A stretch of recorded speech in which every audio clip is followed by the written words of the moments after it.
আসসালামু আলাইকুম। রঙের মৌসুম চ্যানেল থেকে চলে এসেছি আরও নতুন একটা ভিডিও নিয়ে।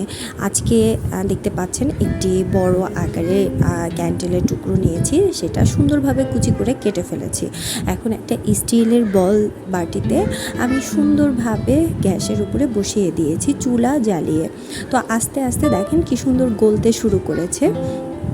তো আমি মৃদু আঁচে দিয়েছি যাতে এটার কালার চেঞ্জ না হয়, মানে আমি অ্যাকচুয়ালি ভয় পাচ্ছিলাম।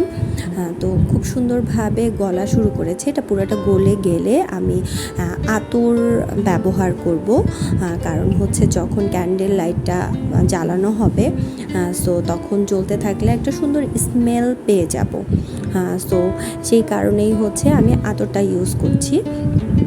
তো এই যে সুন্দরভাবে হয়ে গেছে। তো আমি কিছু মাটির পটারি নিয়েছিলাম, তাতে আগে থেকে পেইন্ট করে নিয়েছিলাম। সেই পেইন্টগুলো করার পরে হচ্ছে আমি ক্যান্ডেল লাইটগুলো তৈরি করছি। তো দেখেন সুন্দরভাবে তৈরি করেছি। এটা জমাট বেঁধে যাওয়ার পরে আমি সুন্দরভাবে ভিডিওটা রাতের বেলা করেছি।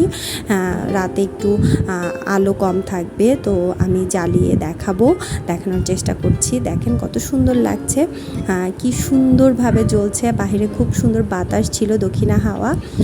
তো দেখেন পেইন্ট করার পরে কত সুন্দরভাবে আমি ডেকোরেট করেছি। তো আমার ভিডিও যদি ভালো লাগে অবশ্যই আমার চ্যানেলের সাথেই থাকবেন। ধন্যবাদ। আসসালামু আলাইকুম। আর আমার জন্য বেশি বেশি দোয়া করবেন যাতে আমি আরও সুন্দর সুন্দর ভিডিও উপহার দিতে পারি।